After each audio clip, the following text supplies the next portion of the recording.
میبینید این درخت اناریه که مردم با بستن نخ اعتقاد دارن که گره مشکلات زندگیشون وا میشه. رسیدیم به دره دیدنی که این درخت مناظری که ما شما قول دادیم نشون بدیم و داریم بریم جاش یک دره کنار کوه که خیلی هم جالب دیدنیه.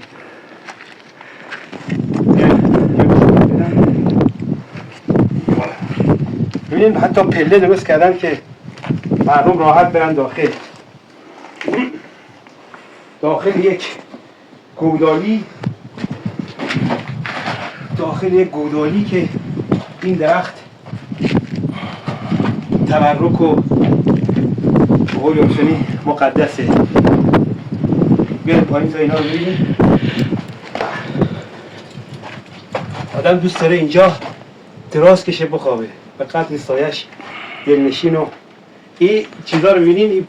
اینا جاهایی که مردم بستن که ازش مراد بگیرن و امیدشون زنده بشه. هر کدوم از اینا ببینید پره، این درخت پره و خیلی وقت این درخت اینجا سرشار و زنده، خیلی قدمتش بالاست و خیلی قدیمیه.